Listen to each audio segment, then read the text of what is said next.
Welcome to the Smarter Soccer Podcast. In this episode, we discuss the soccer breakaway.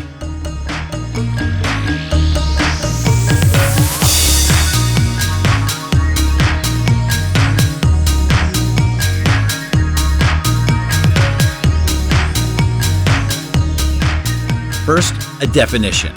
Breakaway. When an attacker with the ball escapes from the opposing team's defenders to go one-on-one with the goalie for a scoring opportunity. The breakaway is one of the most exciting moments in a soccer game. A lone attacker takes possession of the ball, eludes the defenders who are giving chase, and goes one-on-one with the goalkeeper. This either results in a dramatic goal, a save by the goalie, or a heroic tackle by one of the pursuing defenders. Breakaways are not a rarity. This happens at all levels of play, from the youngest players to the pros. There is at least one breakaway in every game and sometimes many more at the youth level. However, breakaways are rarely practiced in training. Why? Whether you're a defender or an attacker or a goalkeeper, smarter soccer players know that understanding how to perform when a breakaway occurs will give you a distinctive advantage. For example, should a goalkeeper come out of their net to cut down the angle during a breakaway? You bet. Should an attacker shoot high or low on a breakaway? Low. Should a defender tackle the attacker from behind risking a foul, or should they try to get in front of the ball and block the shot? Block the shot.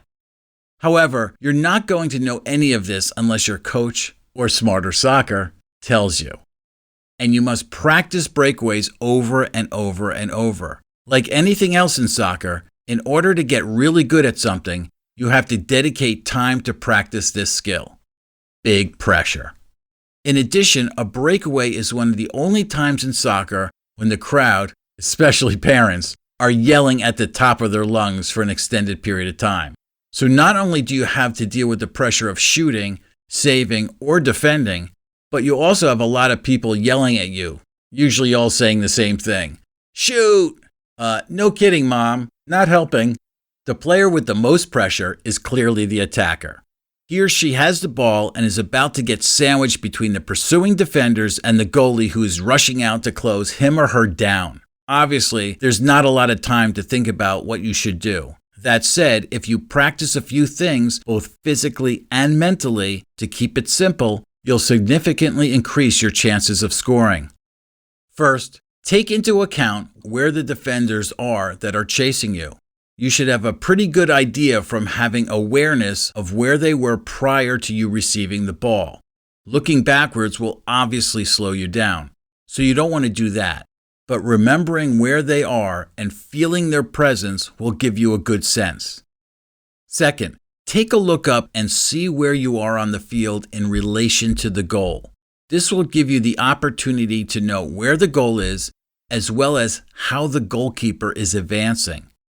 Third, make your move. More than likely, the goalkeeper will be cutting the angle and heading directly towards you.